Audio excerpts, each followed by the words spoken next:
And, you know, this really is a program that is kind of one of those silver linings of the pandemic, this virtual program. As Mary Ruth alluded, we have been working on this for quite some time, and this evening's event offers us the chance to actually bring Dr. Kate Lemay to our audience here at the History Center. And it really is a program that merges two aspects of our current kind of initiatives. That is both the celebration of the suffrage centennial and the current exhibition in McGuinn, which is focused on the National Portrait Gallery works. And some of you may have already had a chance to get to the History Center and to McGuinn to see the exhibit. No worries if you have not yet, we understand, and you have plenty of time still to do that.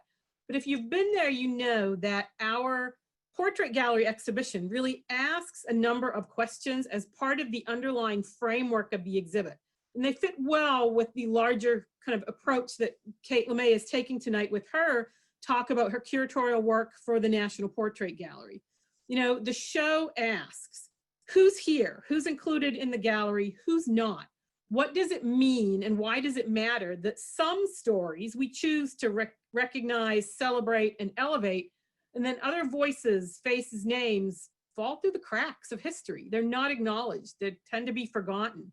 And the exhibition here at the History Center and the project from the National Portrait Gallery are both these very valuable reminders that, especially for curators, there really are challenges for us today in trying to ensure that women's historical contributions are acknowledged as part of these projects. I mean, I can personally attest to the fact that a real effort was made with the Portrait Gallery show here at the History Center to make sure that women were included.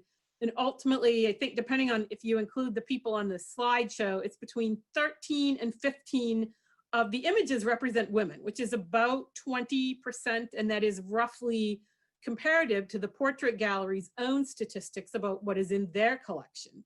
And so it really is a reminder that this winnowing out process of history over time has acknowledged some people and left others behind. And frankly, this is especially true as it relates to the story of women's suffrage, which on the one hand is incredibly well known in some aspects. People know certain names. They might know something about, oh, that date, 1848. And at the same time, it is utterly unknown in other aspects. It's an incredibly complex story. And while there were some people who were clearly acknowledged, and not only that, but they consciously made sure they were acknowledged and elevated their names and kind of diminished the contributions of others. And then there's some people who were not forgotten at the time, but have been lost over the passing of the years. And so Dr. Lemay's talk is this perfect complement tonight, both to our programming for the National Portrait Gallery show in McGuinn and for our acknowledgement and marking of the centennial for the 19th Amendment. And we really are fortunate to have Dr. Lemay here this evening, or Kate Clarke Lemay. I think she prefers to be called Kate. Dr. Lemay, and I will admit I'm going to look at my notes here for a moment, but she joined the National Portrait Gallery as their historian in 2015, and most recently, of course, completed the exhibition and the publications related to Votes for Women, A Portrait of Persistence, which opened at the Portrait Gallery in 2019. Prior to that, she had curated Marlene Dietrich, Dressed for the Image. We need to talk to you, Kate, about our Pittsburgh and Hollywood initiative. That's a separate conversation. And she also served as the historian for the transformation of the Portrait Gallery's landmark America's Presidents exhibition. And any of you who have been to the Portrait Gallery, I am sure you have made it through that space. It's kind of their hallmark exhibition. And she has also served as the coordinating curator for the Smithsonian American Women's History Initiative. Before joining the Portrait Gallery, Kate was an assistant professor of art history at the University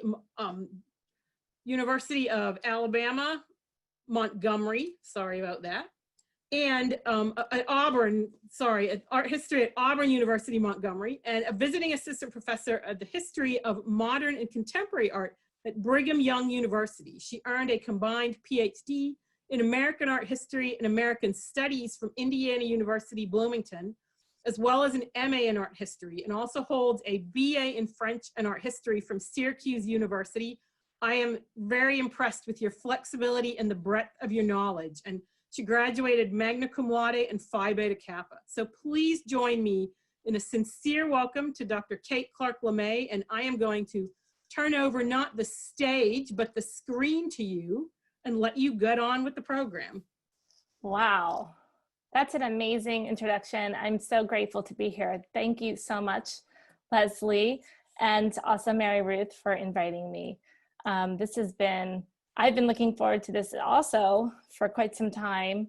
Not only because it's very timely, we're sort of in this liminal space between August 18th, when, 100 years after the ratification of the 19th Amendment by the state of Tennessee, and August 26th, which is when the amendment was written into law and signed into law, no going back.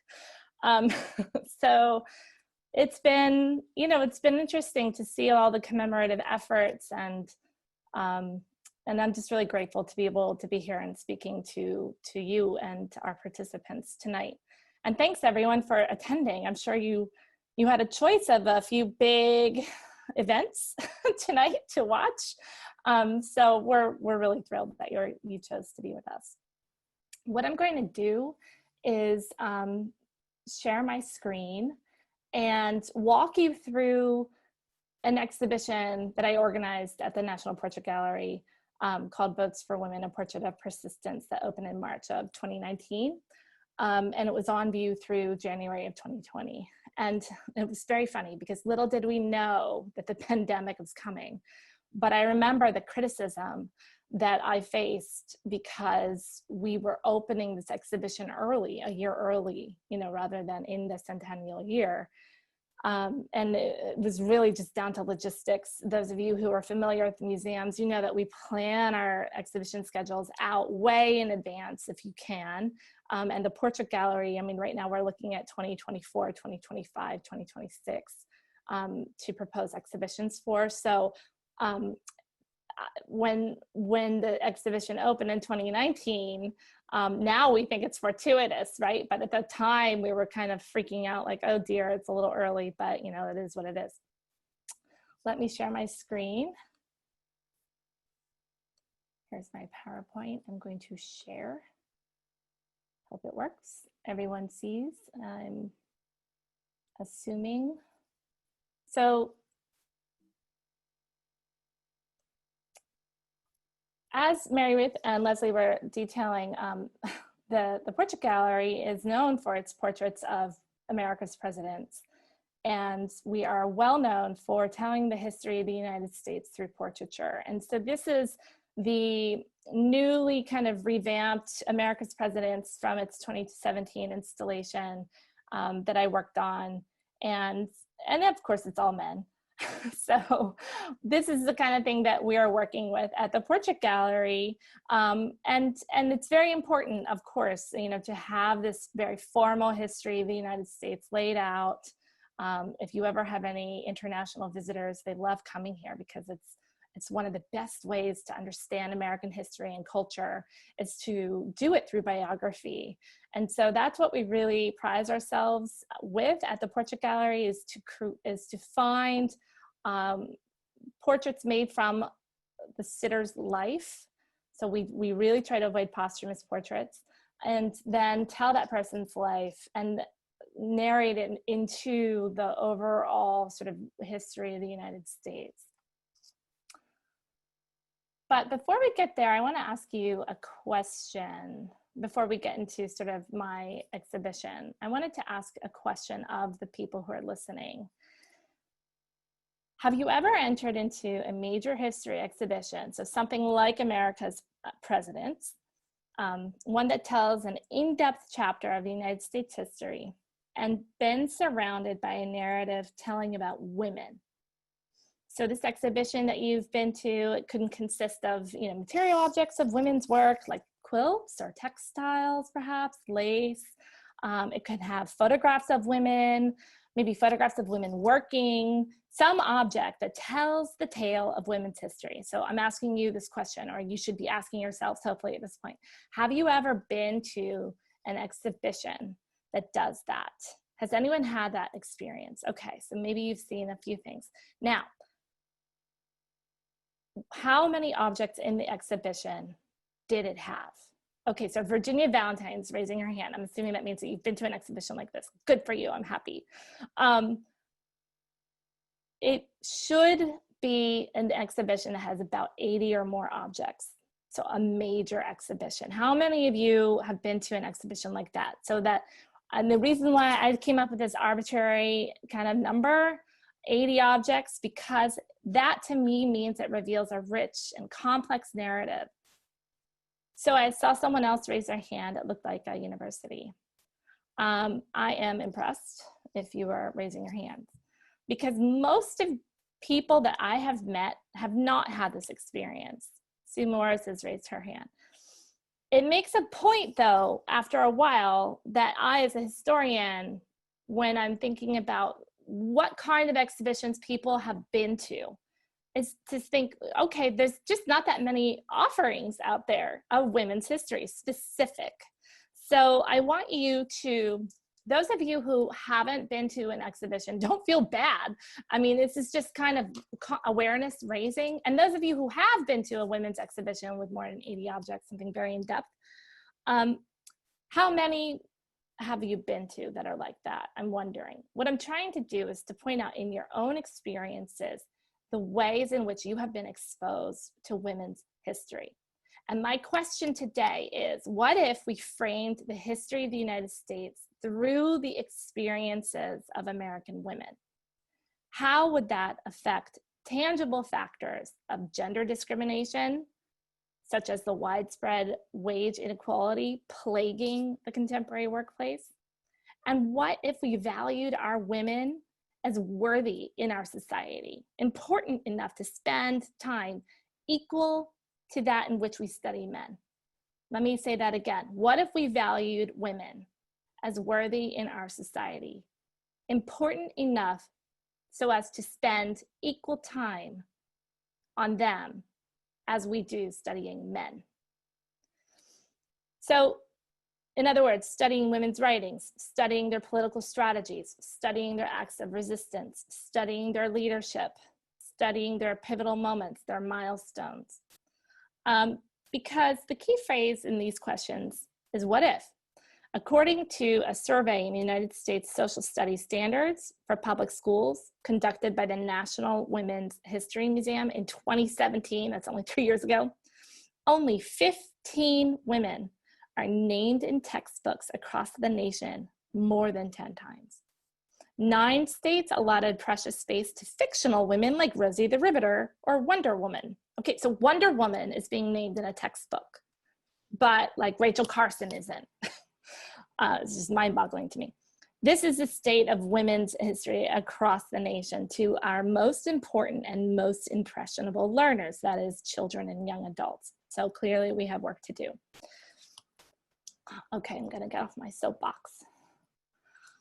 Turning back to what Leslie was saying earlier, you know, the Portrait Gallery, we opened in 1968, and we have around 22,000, I mean, the number's always changing, but when I first made this PowerPoint, it was 22,168 total portraits in our collection.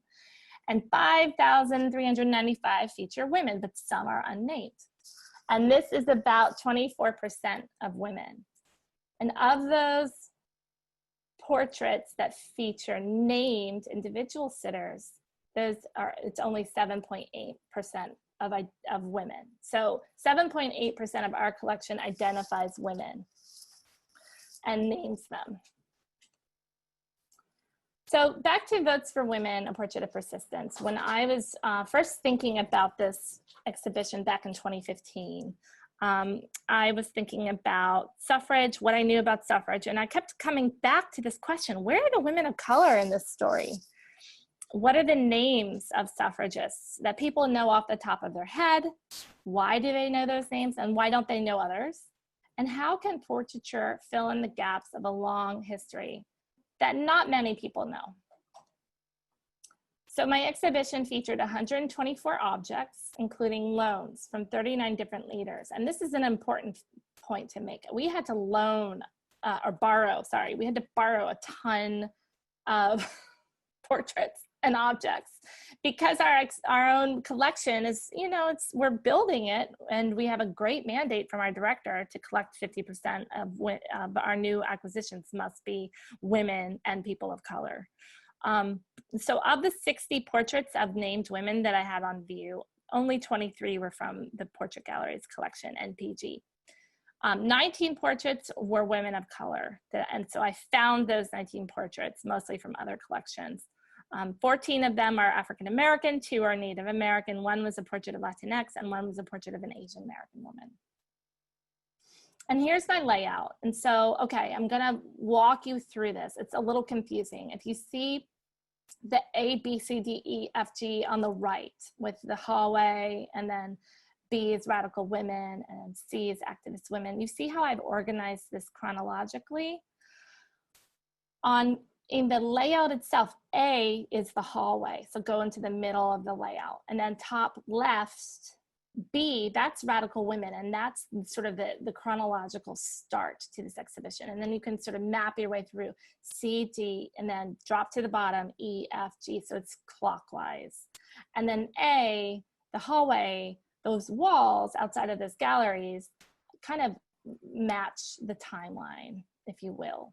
And as I'm walking through us through this layout, you'll see that I'm going to refer to this too. And as a curator, one of the things that you think about with this kind of layout is if you're walking down the hallway and you'll say you turn left and you look into room, if you're walking from left to right, and then you turn left and you look into room C, what's on that far wall? You know, that's a sight line. That's what you see from the outside of a gallery looking in. And you want to make sure that you have something like really delicious looking when you're looking into these galleries, because you want to attract people to go into them. I wanted to make sure that there's non-interfering signposting in the design. And I also needed to deal with this, what I call hierarchy of the object. Many of the portraits that I found that were oil paintings were only of white women. All of them, I would say, actually. And so I needed to make sure that Black women and women of color were not assumed to be less significant than the white women, because the medium itself presents them through an oil painting versus a photograph. So I chose to kind of even the playing field and just go with all works on paper, all photographs. There are some paintings, but they're not portraits. And then overall, you know, I needed to grab onto some kind of interesting narrative that was also true to history. So these are the tricky things of curating, right? Because I was also handling, I don't know how many decades, you know, more than 8. This is the director's conference room in the Portrait Gallery, and you can see on the back left my colleague Allison. The woman who's kind of leaning on the table is my colleague Claire, and then to the right is was my intern Grace. And you see how many pieces of paper are on these 8 little tables that have been pushed together? That was my original checklist. And so I needed to whittle that down. I had about 400 people, including men. And the senior historian at the time was David Ward, and he was just a real joy to work with. And he also gave me permission in a way, because he said, you know, the only way you're going to tell this story and tell it well is if you throw out the men. And that's a quote. I did not say that. He said that. He said, throw out the men. And so I said, okay, David, I'm going to throw out the men and make this a show only of women. And here you can see kind of how this is foam board, and you can see how the little chips are taped down. So this is, we were playing with our layout. We were kind of trying to figure out what would go where. I had blow-ups, you know, at the time. I had different ideas about where the banners would go and like what would go on certain walls. This eventually changed. But you can kind of see the steps that it takes. Like once you identify the objects that you want to make your checklist out of, then you have to start thinking spatially and narrative and chronologically and thematically, and keep your, you know, sort of mind's eye always on the target towards which you're working. So this is kind of one of the installation shots, and I need to give a shout out to the Because of Her Story, which is the Smithsonian American Women's History Initiative. which sounds a lot like the Heinz History Center has its own women's initiative, Women Forging the Way initiative, which is similar probably in its goals. The fundraising that the Smithsonian American Women's History Initiative provided for this exhibition made it so that I could put 124 objects on the wall without any problems, with, you know, not really going through second and third iterations due to a budget cut or something like that. So I'm very grateful. And I was also able to find the things that I needed to tell the story and no problem get those loans. So Women's History Initiative is really important for my work. And I applaud the Heinz History Center for putting the time and the effort into creating one, because it's absolutely necessary right now in this day and age. Okay, so this was the first tour I gave. This is supposed to be funny. I hope you're all laughing. I was dying because my first tour was Hillary Clinton. And I did make her laugh, which was sort of like a point of pride for me. You can see that in the middle photo. But it was totally nerve-wracking because as a curator, you know, you give these things like 8 million times and you start to get your narrative down and you understand how much time it is to do certain things. But with, you know, Secretary Clinton, I was like, oh my God, I was on an adrenaline rush, let's just say that. That was the opening of the exhibition. So, okay, here's the gallery. This is the first gallery. So this is where we're now in B. And you can see at the top right, that's the layout from where I was showing you guys earlier. And you can see the sight line. And I want to talk to you about that really beautiful painting that's here in the sight line. And I hope you can see my cursor. I'm not sure if you can. This is called The War Spirit at Home. It's by Lily Martin Spencer from 1866. And I start the exhibition in the 1830s. And I'm talking about sort of the abolitionist movement. But then I found this, well, I studied this painting in graduate school and I loved it. And the reason why I loved it was that it really opened up the women's experience of the Civil War.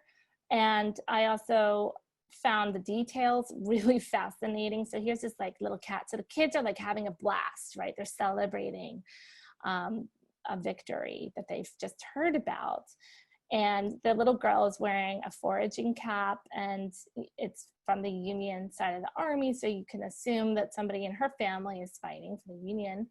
But the servant, or the woman who is drying the dishes, is looking very grave, very worried. She's maybe not so thrilled about maybe this news. And the mother is she's holding this baby, but those of you who have had babies, you don't hold your baby with your hand down like that, right? So she's like multitasking and the baby's about to fall off her lap because she's so absorbed in trying to read this newspaper, which is the New York Times. And it says in the top left, "Great Victory at Vicksburg." And those of you who are familiar with the Civil War will recall that Vicksburg was the turning point of the war. And it was a really harsh, ruthless battle where the Union surrounded and with a blockade the city of Vicksburg, as well as embargoed, you know, anything going in and out. So the people in the city were starving, including Confederate and Union soldiers. So the cost of total warfare is being detailed out into this newspaper. And that might be one reason why the woman who's drying the dishes is so upset, because she's not celebrating. But the kids are going crazy. The mother's absorbed. The baby's about to roll off the lap. And that is, let me just go back to the kids again. And it's kind of funny. There are no men in this painting. It's only women. And I think that women, because of the Civil War, you know, the abolitionist movement was absolutely an influence with the women's suffrage movement. But the women's movement consisted of all sorts of things. Suffrage, voting rights, did not get pinpointed until 1869, 1870. But so in the 1830s, 40s, 50s, 60s, women were really just trying to find their voices to fight for things like marriage rights and, you know, divorce rights to their children in the rare case of divorce, you know, rights to their economic property. And Elizabeth Cady Stanton, you know, was able to pass in New York State laws in the 1840s that protected women in marriage. But that's what these women were dealing with. And so the war happens, and then all of a sudden they're managing their household alone, and they're really getting through an experience by themselves. And I think that really helped women's identity shift from being one defined from a domestic realm to something like reading a newspaper, becoming much more interested in politics and the ongoings of the outside world. Frances Ellen Watkins Harper, this was a really beautiful frontispiece portrait of her. It's one of the only known portraits of her. And again, going back to the hierarchy of the object, it's pretty much the only portrait I could find of her that I knew was her. Sometimes you as curator, you come across people who say that they have portraits of somebody, but you can't really prove it. So you don't want to put that on display. But this is the frontispiece of a compilation of her poetry that she published in 1893. And I love Frances Ellen Watkins Harper. She was an important person in the American Equal Rights Association and made very important speeches for the anti-slavery movement in the 1860s. And also was a suffragist and very active in the Women's Christian Temperance Union in the 1880s. She was actually a superintendent in Pennsylvania. So that's kind of like she was the captain of the ship in Pennsylvania. And she was Black. So she was really up against all odds due to the race and prejudice of the era. But when I was putting this portrait on view, the book came, and to my surprise, on the left, you see a frontispiece portrait of this woman named Mary E. Harper. And I had no idea who Mary E. Harper was. And I had only written a label that addressed Frances. So this is one of the funny things that happens when you're researching, like we all do now through the digital realm, because you can't see the object in person. And of course, I was in conversation with the archivist at Emory University, from whose special collections we borrowed this object. But she didn't realize that I was, you know, thinking about the object as like one entire thing when I was writing my label, because I'd only been asking her about Frances. So Mary comes, and I'm like, oh gosh, who's Mary? And so I enlist some scholars' help, and we wrote this really great piece in the conversation, which I forgot to tell Mary Ruth to link to. Sorry about that. But if you Google Frances Ellen Watkins Harper and Kate Lemay, you'll find it.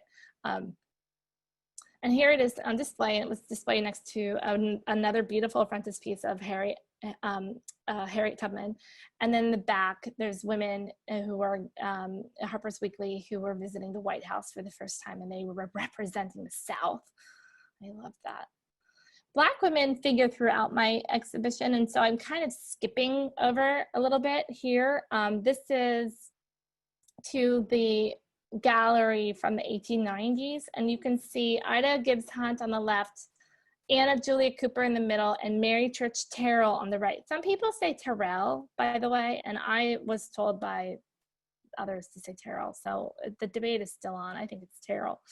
But these are the portraits of these young African-American women from their college years studying at Oberlin. And I was so thrilled to find that.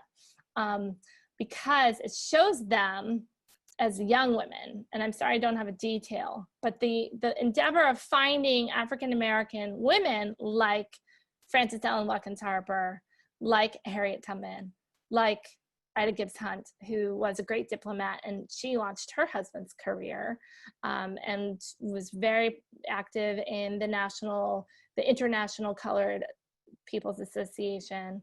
Anna Julia Cooper who's in the middle. She was kind of like a foot soldier for W.E.B. Du Bois, and she taught at the only liberal arts college preparatory school in the nation that allowed Black students.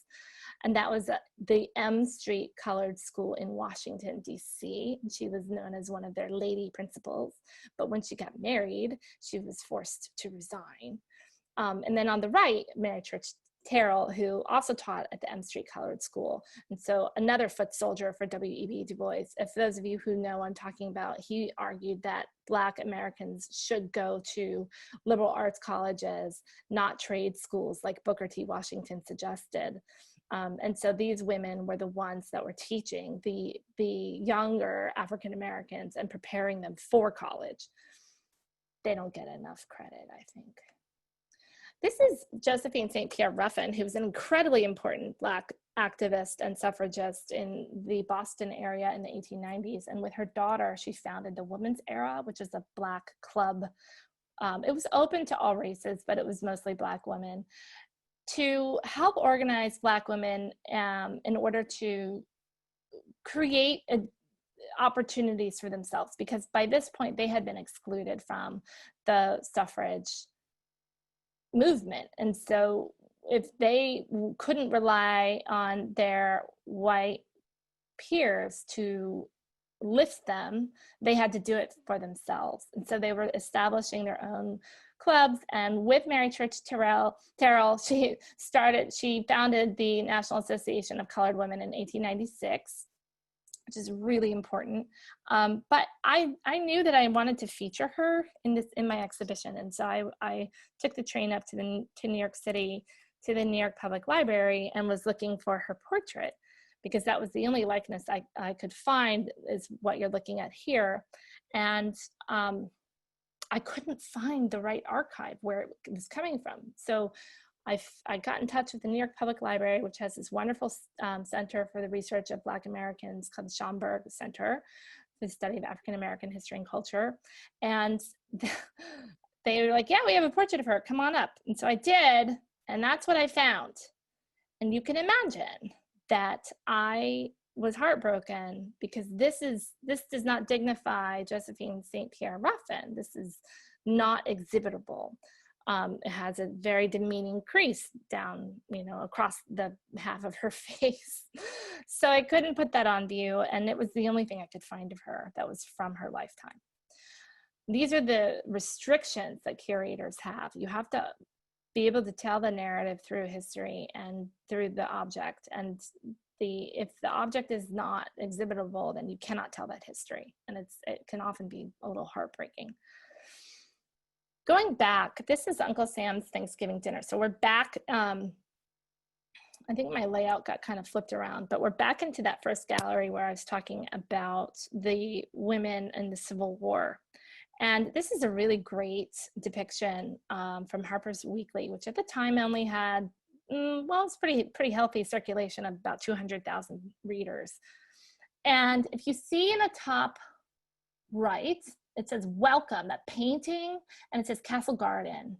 And that's Uncle Sam is carving a turkey in front of it. But the Castle Garden painting is the other island that immigrants would land, that's outside of, other than Ellis Island in New York City. And then at the top, in the middle, you can see the swag that says 15th Amendment, and it's over the portrait of Grant. And then in between Grant and then Lincoln on the far left is Washington. And then you've got justice, these allegories of justice. So these are the details of the decor of Uncle Sam's Thanksgiving dinner. Come one, come all, says the caption to the bottom left, and then free and equal to the right.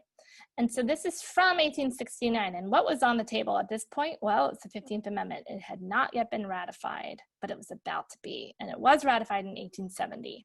And Thomas Nast is the illustrator. And as an artist, this guy could do what he wanted. He could take down the tyranny of New York City and its corruption in the 1870s with Boss Tweed. He was a talented artist, and he could caricature respectable people and just make them lose a lot of their popularity. But he didn't do that here. And I find that very interesting, because at the centerpiece of this table, you can see it says self-governance and universal suffrage. And then who are the guests sitting around this table? It's actually a table where Uncle Sam, so that's, the United States, or the father of the United States, he's carving his turkey. And then almost immediately across from him, kind of to our left, is a woman with a little kind of crown on her head, and that's the host. And she's got, the 3 stars of the District of Columbia on her shoulder. And she is talking to a gentleman who is clearly of Asian descent. And to her left is an African-American man looking extremely dignified. And I think this is Thomas Nast not ridiculing the idea of American citizens being free and equal. I think that there was a question mark in everyone's mind about whether or not the 15th Amendment, which granted all men the right to vote regardless of previous servitude, I think that he was kind of wondering, are we all going to be equal? And I don't think he objected to it, because otherwise he would have there's some slight caricaturing of the races here, but Nast could really do damage had he wanted, and he didn't.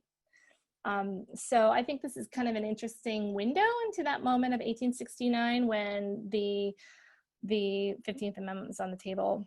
And of course, as lots of us know now, the suffragists were unhappy about the way that the 15th Amendment was passed, because the suffragists, as educated white women, led by Susan B. Anthony and Elizabeth Cady Stanton, they were enraged about the idea that a Black man who was previously enslaved would have the right to vote before they. The period prejudice of the time informed their views. They are absolutely important people to suffrage history. You can't write them out, but you need to acknowledge that they were enormously flawed individuals who did not escape these kinds of ideas that stains them now in 21st century eyes. And here they are. This is one of our portraits from the portrait gallery. There's a water stain. And you can kind of see that Susan B. Anthony had a slight problem with one of her eyes, where she was cross-eyed. So it's, of course, it's a formal portrait. It's a good portrait. You can see exactly what they look like. Susan B. Anthony has a book open. Elizabeth Cady Stanton is wearing her religious symbol of being Christian, the Latin cross. And so there's a very interesting kind of props, that inform us about this portrait of them. And most importantly, they are looking respectable, which women who were suffragists at the time were constantly being assailed by visual assault, basically, that demeaned them and made them, ridiculed them in one way or another. So part of their armor, if you will, was to sit for portraits like this that were extremely dignified looking, wearing the kind of all the props and the signaling at the time that they were educated and that they were, in fact, respectable. Somebody who was not very respectable was Victoria Woodhull, who's in Demon's Wings in the middle of this wall that we're looking at. And then her portrait is in the casework, sort of closer to us. And those of you who are interested in suffrage will know that in the 1870s, there is a whole effort to be active and to go out and vote and to get arrested. The whole idea was to get arrested. So I'm not sure what President Trump meant to do when he pardoned Susan B. Anthony, but he did. But her idea was to get arrested and then fight through the judiciary system, appeal her, conviction, and then try to change the laws through the judiciary branch, and then eventually give women the right to vote through the judiciary system. Victoria Woodhull was, I don't know if you can see, why is it? I don't know. That's on your screens or if it's just mine. But Victoria Woodhull was a proponent of free love. And so that means sex outside of marriage. And this is the 1870s. So she was the first woman to run for on the Free Party ticket for president. And she named Frederick Douglass as her running mate. But he never acknowledged it. And she never actually did campaign because she was placed in jail because of her newsletter. She was accused of spreading pornography, and that was not kosher in the 1870s. Here we have the third room. So we're back to where Anna Julia Cooper and Mary Church Terrell were displayed. And I love this. This is the sight line. You can see this really gorgeous oil sketch. It's from the Wolfsonian, and it's a woman who's raised her hands, and she's a tree, and there's fruit growing out of it. And she's basically embodying this pure looking, very tasteful, you can't discriminate against her type of woman, very maternal. And so the suffragists were using images like that and then reproducing them on posters to kind of create that image that they were, in fact, dignified, respectable women.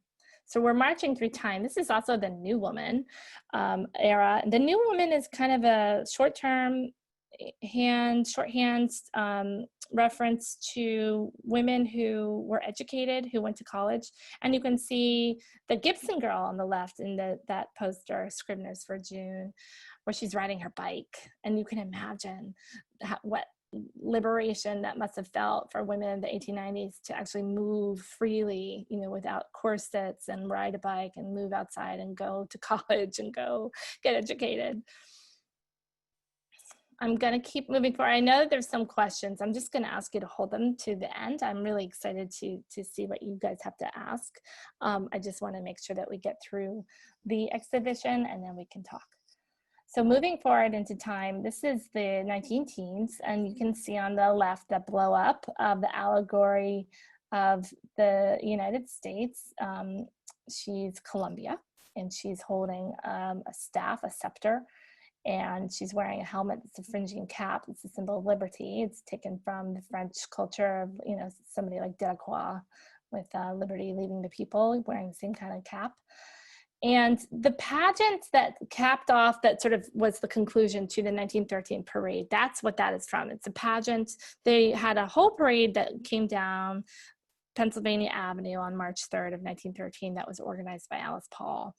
And then it came into the Treasury building, sort of landing of the stairs that none of us can access anymore because of the way that things have become more secure.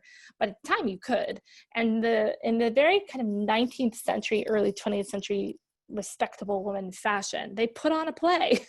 So the suffragists were supposed to march before the figure of Columbia and get her blessing and get her approval, for their cause, which was women's voting rights.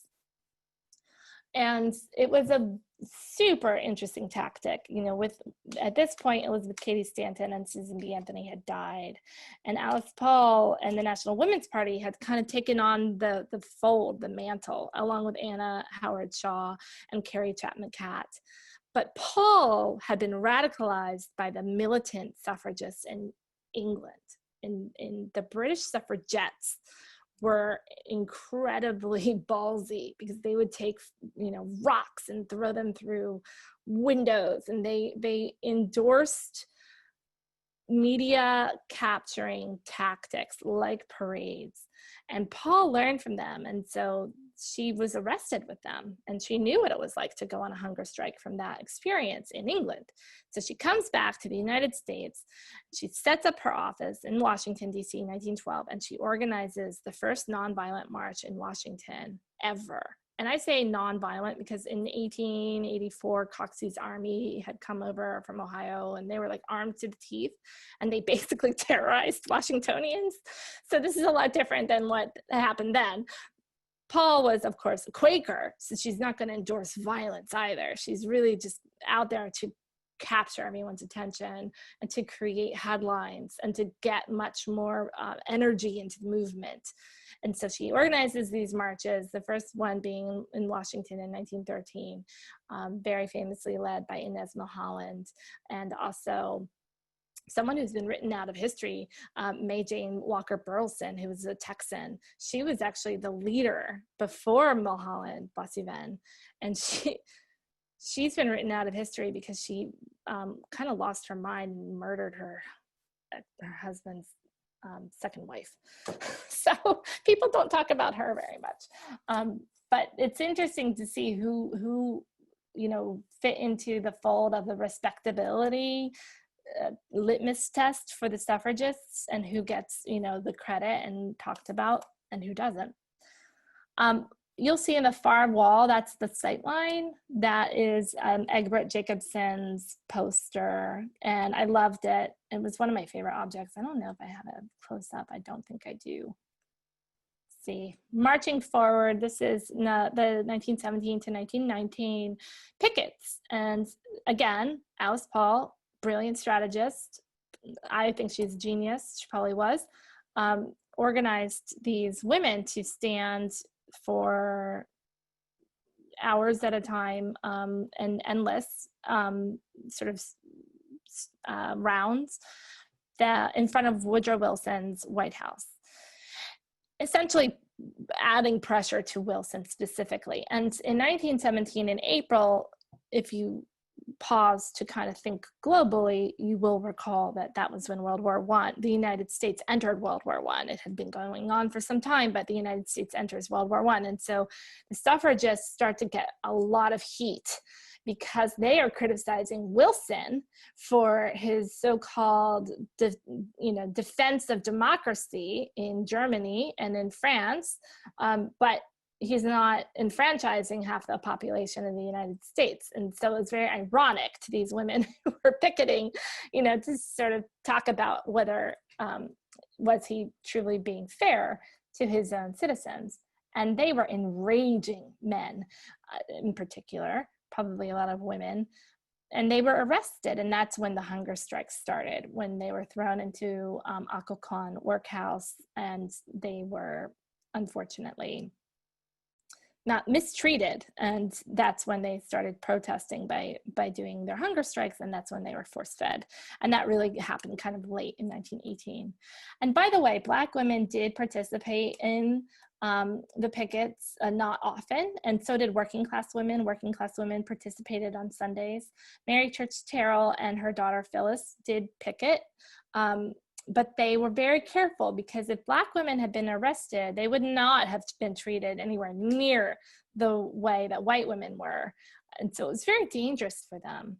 And I should also mention, in the 1913 parade, the Delta Sigma Thetas organized to march, and they were a Black sorority from Howard University. They were told to march in the back, but they, just by being there, they were making a statement. And then, of course, people like Ida B. Wells refused to march in the back, and she marched in the Illinois state delegation.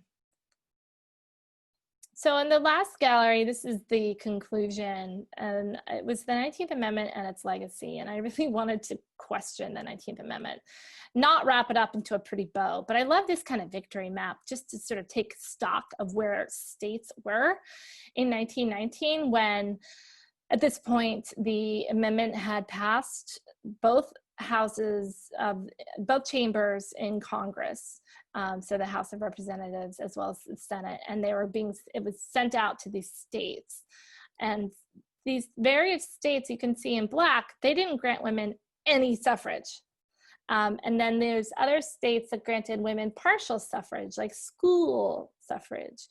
Some states granted women primary suffrage. So this is kind of a stock and account of where things stood for women in their political voice in 1919. And finally, I really tried to address the women of color, and not the fact that women of color did not get the right to vote in 1920. Puerto Ricans, as represented by this lovely charcoal drawing with that crazy hair, bouffant hairstyle. That's Felisa Rincon de Gautier, and she was a little bit of like an Elizabeth Cady Stanton. She wanted educated suffrage only for women of Puerto Rico, but in the 1930s, she was able to lobby for women's suffrage in 1933. And they finally got universal suffrage in 1935. And then I have Suzette Laflèche Tibbles, who is a Native American, bright eyes. She was a translator for the Ponca.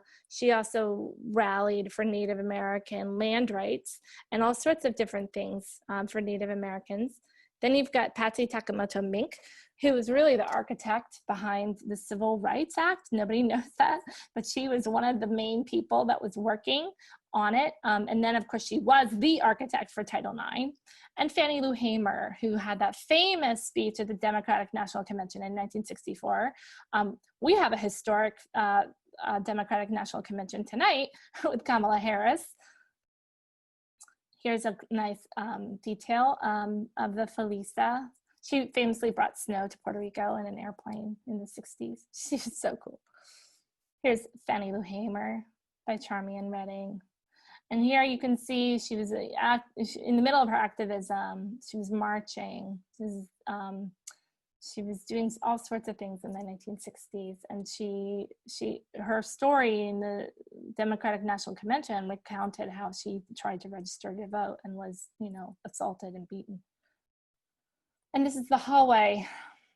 And so there's lots of women of color here. And I was really, really pleased to be able to bring this portrait out of Ida B. Wells from 1893. And you can see how beautifully she's dressed, and check out that bodice. I'm like obsessed with the fashionista that was Ida B. Wells because of the beadwork that is hand sewn on top of lace. I'm like totally impressed. And there's much more to say about Ida B. Wells, but unfortunately I want to keep an eye on time. This is the title pylon. So basically a pylon is this thing that stands in the middle of the hallway and signals that you're going into the space. The designers and I were arguing over what to do with the pylon design. They wanted this as the design, this sort of an excerpt from this very lily white, very elite looking woman in her open carriage and her velvet gown trimmed with satin and plush. And I just said, no way. I wanted my favorite Egbert Jacobson lithograph, which is on the right, but you can see how there's a little bit of white showing through because the Votes for Women lettering was hand cut, and then the way that the registration of the lithograph print, it didn't completely line up. So if you were to take a high resolution file and then blow it up the way you would need to on a pylon, it just wouldn't look good. And then on the left is that was the cover of my book. So they didn't want to use that. I think they wanted to do their own thing. So this is what we landed on. And I think it looks really good. People pose in front of it, and it was the right thing. We had a lot of conversations though. And finally, in this last gallery, there was a little QR code for you to register to vote, which we all know is very important. And to wrap up, the statistics for Votes for Women, we had more than 2,000 student groups. We had 66 teacher workshops. We had 1.7 million visitors, 39 VIP tours for 583 people. That would be me giving those tours, and a ton of media coverage. I mean, I couldn't believe it. I was like in the Washington Post with Hillary Clinton. So at this point, I'm going to hand it back to Mary Ruth and Leslie. I'm going to stop the share, and I'm going to ask everyone for their questions. Thank you so much, Kate. That was a wonderful presentation. Kind of like a whirlwind. It was a whirlwind. Sorry, everyone. And I want to explain a little bit for folks who may not be as familiar with Zoom. There's two ways that you can post questions for us this evening. There's the chat. So if you look at the bottom of your screen, there's a little like speech bubble. So you can click on that and type in there. And then there's also something that says Q&A. So you can pop that out if you would like and type your questions in there. And then I will share them with Kate and Leslie as we go through. And I know Leslie probably has some questions, but I'd actually like to— I love how everyone's like chatting. I'm just looking at it now. I love that. Yeah. That was very cool. Yes. So yeah, thanks to everyone who's already participated in the chat. One of the things that really struck me in your lecture was the phrase, using portraits as armor. And that really stood out to me. And so I don't know if you could start with that question, and then I'm sure Leslie has some questions too. And then I'll feed the audience ones as we go. So the question is why or how did they use it as armor? You know, it's funny because the anti-suffrage movement was vicious. and they were taking women and just tearing them down as best they could. And it's a lot like what we witnessed happen to Hillary Clinton, or you know, some political figures that are women. Katie Hill from California, you know, the double standard. Anything that people could use to target women and tear them down, they did in the anti-suffrage movement. And I was just citing these more recent examples so people can get a feeling about like the viciousness behind it. And so suffragists were very, very self-aware and self-conscious about how they presented themselves. And they used portraiture and all the photographs that I've shown and that are in the book. They used that to create their own reputation, one that they controlled. There's that great portrait of Sojourner Truth where it says, "I sell the shadow to support the substance" at the bottom. And she actually controlled the copyright and the proceeds of that portrait. So talk about using a portrait, right, to like make your statement about yourself. I thought that was so cool. I'm trying to find it so I can show people. I love that image that you showed, the one that's in the Portrait Gallery collection of Elizabeth Cady Stanton and Susan B. Anthony. And I love how Elizabeth Cady Stanton is looking right out of the camera. She's looking right out at you, and she knows exactly what she's doing. Oh yeah, that woman was so intelligent. You know, say what you want to about her, but she had a brain. Mm-hmm. I guess one of my questions, I'm curious if there was anybody else who was on your wish list, Kate, of, oh, I really want to have them in here, who you just couldn't find. Well, lots of people. I mean, and mostly women of color. Diane Nash, you know, to sort of compliment Fannie Lou Hamer. We don't have a portrait of Diane Nash. She's, you know, major civil rights activist, still alive. And it's just hard to work with portraits when you don't have them and you're not sure where to get them. Florida Ruffin Ridley was the daughter of Josephine St. Pierre Ruffin, and I'm also kind of obsessed with her.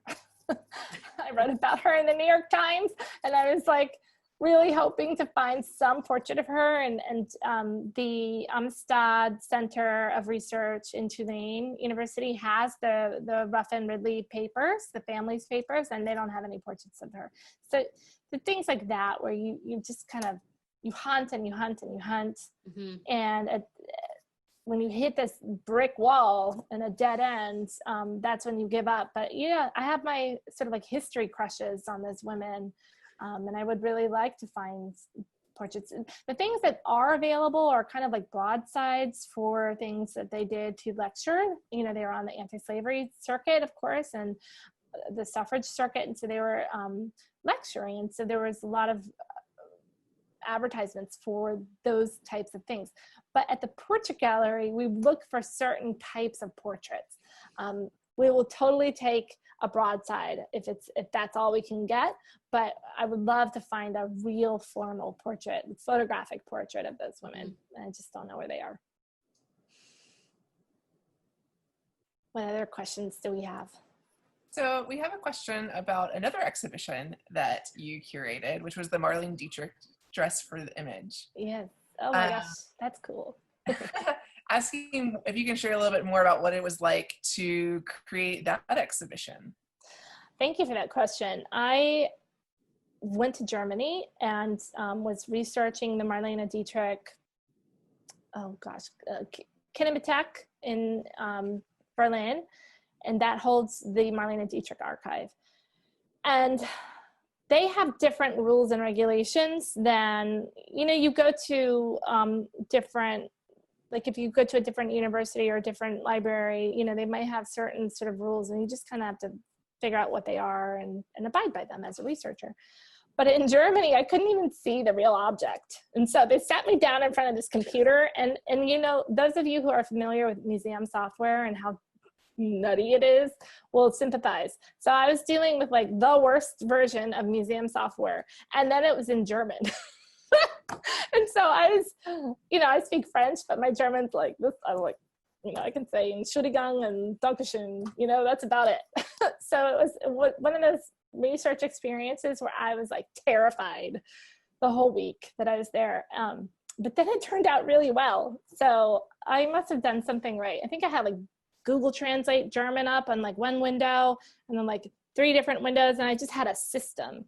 And I got there like 5 minutes before the place opened, and then I kept everyone there to the very end. So it was just one of those research experiences that was really, really intense. But if you know my interests, I'm very interested in war and I'm very interested in women. So I'm like, I was able to kind of combine these 2 histories, women in war history, and Marlene Dietrich was just such a glamorous, fabulous person that show came together in a way that was just so exciting. And I mean, I was so happy with the way it turned out. And yeah, it was a good experience. Thank you. I'm actually going to ask a follow-up question to that with looking at the subtitle of that exhibition, which is called Dressed for the Image. And you commented about the way that suffragists dress. And we did a film last night about Mary Church Terrell. Oh, very cool. And that was something that came up a lot, this idea that she and her contemporaries had to dress apart and they had to dress with dignity. Can you talk a little bit more about the way that women's dress was one of their sort of like tactics for the work that they were doing? Oh yeah, well, Amelia Bloomer was the first one to kind of spearhead that idea of bloomers. And so she was wearing these like kind of like loose pantaloons, or, you know, kind of loose pants that look almost like a skirt, like a dress, but when they're together. But I'm just looking for my portrait of her. But dress reform was kind of important in the 1830s, and it was very radical. I mean, she was totally a radical. Here she is. So here's, if you can see, you see how you can sort of see her pants at the bottom? Nope, there. That was a big deal. And this portrait of her, we borrowed from Seneca Falls Historical Society. It was from 1853. And so she started this like radical revolution. And then you've got people like Dr. Mary Walker, who's like cross-dressing pretty much. And Marlene Dietrich, in 1933, she went to Paris and she was photographed on this ship crossing the English Channel. And she was in a white pantsuit and she looked very, very, very gay. She looked very, very, very lesbian. And this photograph was published in Parisian newspapers, and she got a telegram telling her in Normandy, if you come to Paris, you're going to be arrested. And it was from the Paris chief of police of that city. And so what did she do? She like put on her most manly tweed and like these shiny man shoes and got off the train in Gare Saint-Lazare in Paris. And she was just like, what's up? I'm here, you know, looking manly, deal with it. And they didn't arrest her. But women, you know, from Amelia Bloomer on were really trying to push the envelope as far as what women's dress was. And then you have like more traditional women who were making it a point to say, I'm not that cross-dressing Dr. Mary Edward Walker, you know, I'm actually someone who is very dignified and I'm a maternal person. And I mean, they had all sorts of ways of navigating their identity. And those who wanted to be radical and really push the envelope, those are the ones that embrace the dress reform, you know, to the nth degree. But then there's the women who maybe would probably put on a riding habit if they were going to go get on their bike, but, you know, stuck to the petticoats. Another question related to what Mary Ruth just asked in terms of the women and kind of the image that they're presenting. And you mentioned it with Alice Paul, but that relationship between the American women's reaction and the way they presented themselves and their awareness of how the actions in Britain with the British suffragettes were received. Can you talk just a little bit more about that? I think that's something that we haven't talked as much yet at the History Center with some of our initiatives, and it's an important response piece back and forth between them. Yeah, and I think that's really good comment, Leslie, because I would like to see more scholarship on it. I mean, that was one of my questions about women's history. What I know is that Alice Paul and Lucy Burns and some other women, you know, Harriet Stanton Blatch, they were all in England, and I think that the British were pushing the envelope and creating more radical edge than American suffragists would have been able to achieve on their own. So in other words, under the influence of the British, they reached higher ground. They were even more ready to pursue something that seems so utterly radical and out of their grasp. But because they saw the British doing it, they understood how to. It was like a bit of a road map had been laid out for them. And they really needed that after Elizabeth Cady Stanton and Susan B. Anthony died, you know, in the 1904, 1906. I mean, it was hard, I think. This is a multi-generational movement. And so for someone like Alice Paul to pick up, she needed to make it relevant to her time. And Carrie Chapman Catt as well, you know, they had very different tactics, but Carrie Chapman Catt really invented the modern day lobbying system. The suffragists were the ones that figured that out. And that was very American. That was not a British influence. But one of the things that I kind of wonder about is the influence of British art and the way that they used popular culture and you know, actual, like the lithography and the technology that you could do to create multiple prints, which is totally brand new at the time. I think that's interesting to see which drawings and designs were taken from the British. I actually wasn't sure about some of them. And so I found there's a whole bunch of posters at the Schlesinger Library in Harvard's Radcliffe College. And I didn't know if they were all American at their origin. And nobody knows. I mean, no one's done that study. I'm sure someone can figure that out. But that's something that I think would be really interesting. And if I had more time, I would have pursued that. I will say that's an area, as we're working on, some of our suffrage exhibition activities were postponed. And so we will be continuing to work on some of that. And I know I've seen a little bit of reference in Pittsburgh with some women standing in, for example, drugstore windows using the voiceless speech technique. And there's one line in one of the newspapers that says something about, we're in these windows to show you that we, you know, we're suffragists and we're supporting this cause, but we're not like our British sisters who break the windows. We're using the windows. Oh, that's so interesting. I haven't found much else. I just started to work. Not like we don't break the windows. We don't break the windows. But if you think about the activism today, you know, the ways in which the Black Lives Matter, some of the, I guess, the ways that people were trying to create a bad reputation for them by blaming the looting and things like that on them, where the majority of them were peaceful, you know?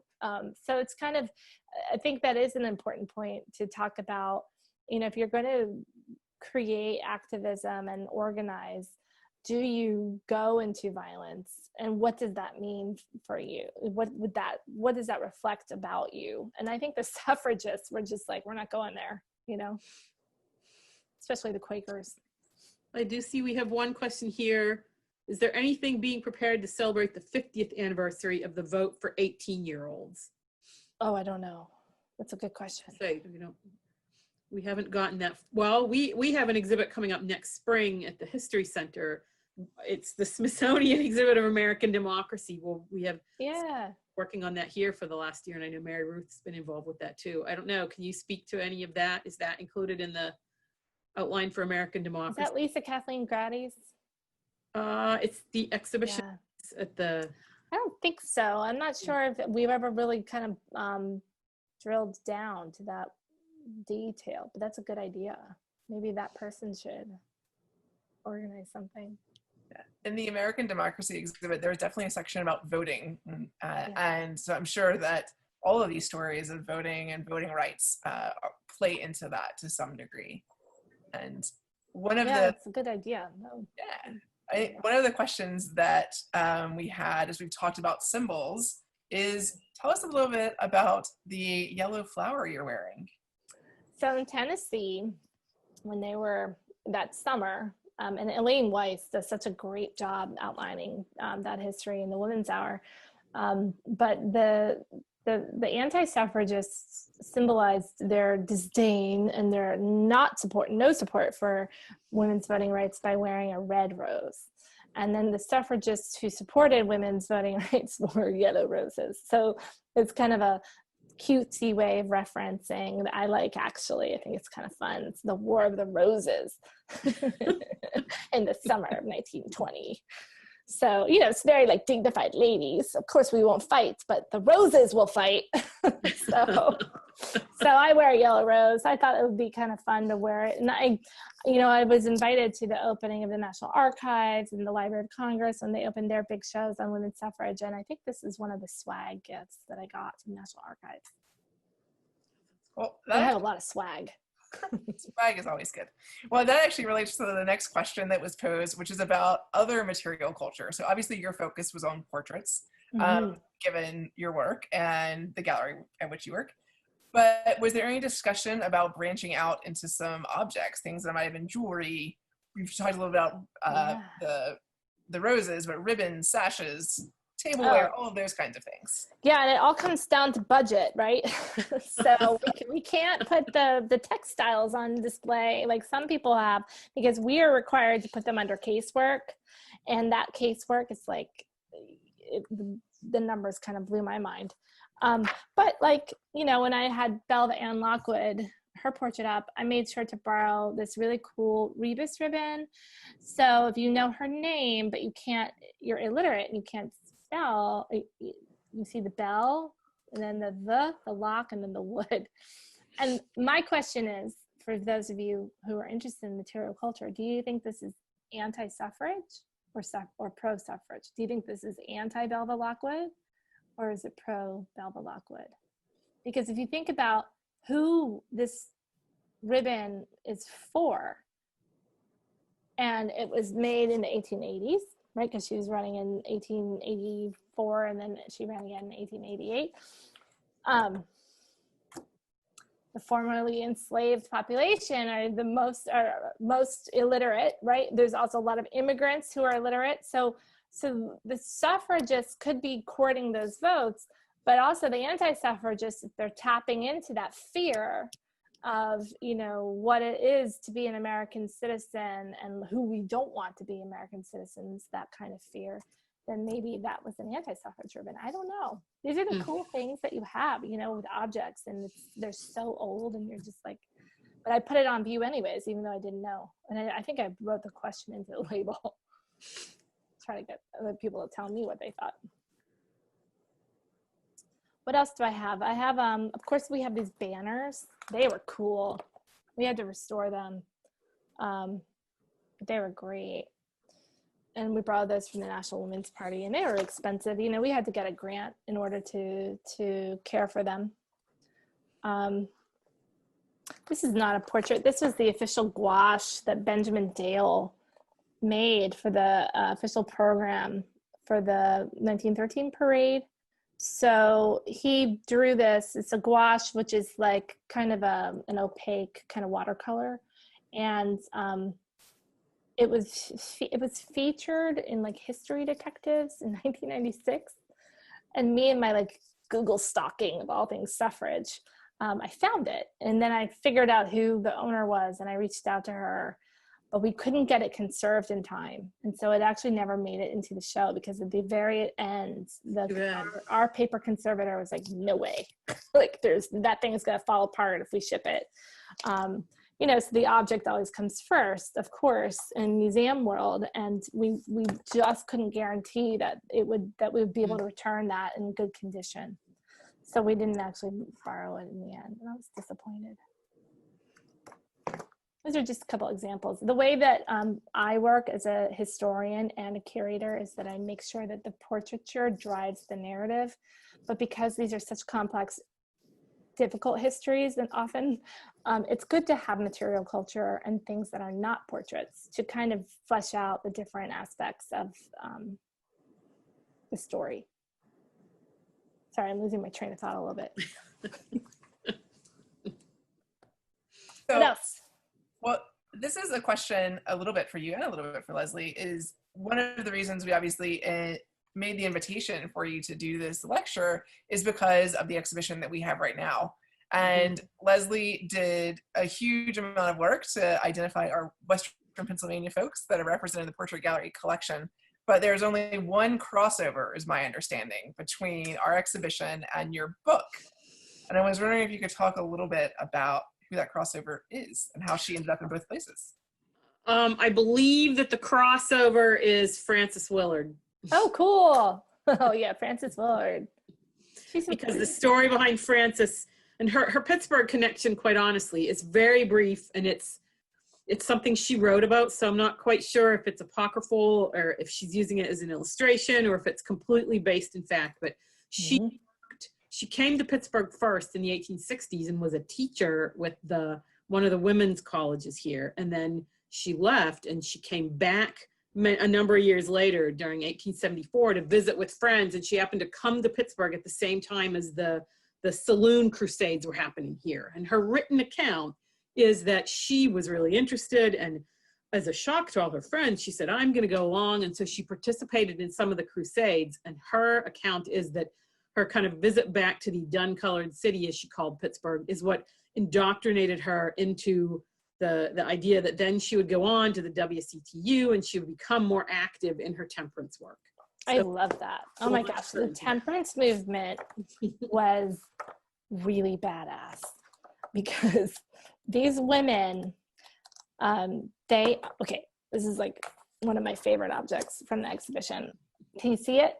It says, in the name of God and humanity. And it's like a Joan of Arc, and she's got her little axe, like later sort of became Carrie Nation's symbol. And she has this shield of the United States, and she's jumping over these barrels of brandy, rum, whiskey, and gin.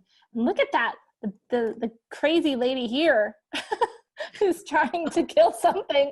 I mean, these women were so devoted to their cause, and they really believed that they had the spirit of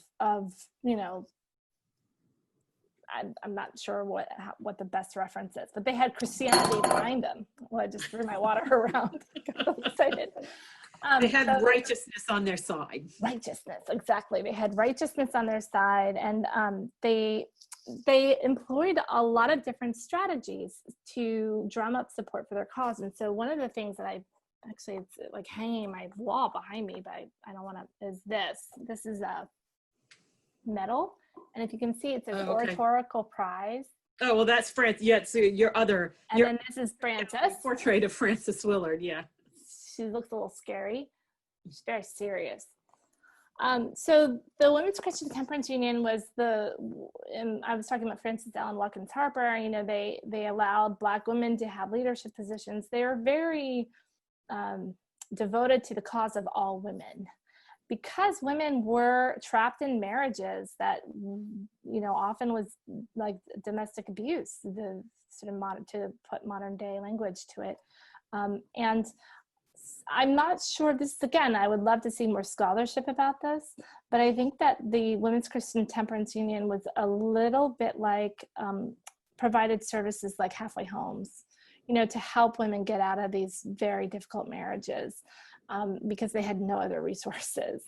And so liquor and temperance, they got to be so good at convincing people that temperance was the way of the God, the righteous way and sort of the best way to live your life, that the liquor lobby had to get very creative in the 19 teens and finally shut them down, right?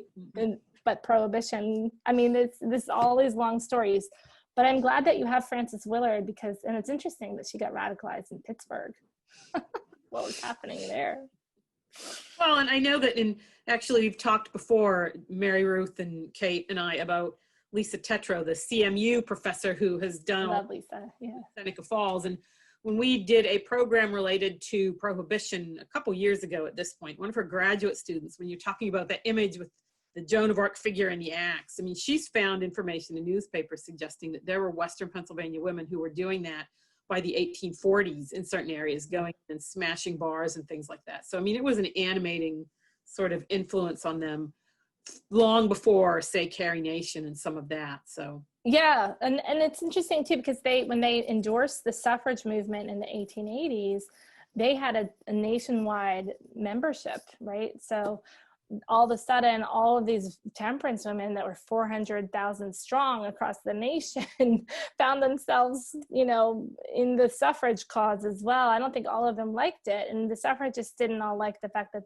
you know, these sort of like Bible thumpers, that kind of thing, where these evangelical women were, you know, now suffragists, because suffrage was pretty Protestant in the sense that they didn't mind interpreting the Bible themselves. They didn't need someone else to. So it was, you know, there's probably a clash of cultures. But it was very good overall, I think, when the Women's Christian Temperance Union endorsed suffrage. I mean, it really gave them a national reach. I think we have one last question, which is actually a question for me, because I like to ask this of all of our speakers that come, particularly as we're talking about the issues of suffrage this year. And that is, what can we draw? What stories can we apply to what's happening today? What lessons can we learn from the suffrage movement that we can still see resonant in what's happening today? I think the big thing is that your vote counts. Go vote, you know, exercise your right to vote. If you don't like politics, you know, maybe do it to honor somebody that has come before you, be it your grandmother or somebody else. Especially if you're a woman of color, you know, I think that's, they have carried the nation in such an interesting way with their voting and the patterns in which they vote. Obviously, women as one big voting bloc does not exist. Women vote in different ways. It would be a mistake to say that we all have the same politics, right? But I think it's pretty interesting to see the power that women do have when they do vote. And I would just say that there's so much going on right now, and it's so confusing, and you can feel so helpless, right? But if you take some time, little, 10 minutes every day, and just study up a little bit of what concerns you, then you can go and exercise your right to vote. And that's really important, whether it's at a polling place, get your hand sanitizer, wear your mask, or, get the mail-in ballot and do it that way. I mean, hopefully we'll have some options. So that's a great question. Thank you so much. Wonderful. Well, thank you so much, Kate and Leslie, for joining us. And we will be sending around an email after the program that includes both a quick survey as well as a reading list and a little resource list. I know it's always hard to pull those together because they could be a book practically. We will also include, speaking of books, and you held up your book, Kate, but we'll send you out a link to where you can actually. There was a question about that. I said to someone we'll send some information about where to get that. Yes. So thank you all so much for joining us tonight, for being part of the conversation, and for supporting the History Center. And we look forward to seeing you at one of our next events. Have a great night. Thank you so much. Thank you so much. Thanks for having me. Thanks everyone for coming.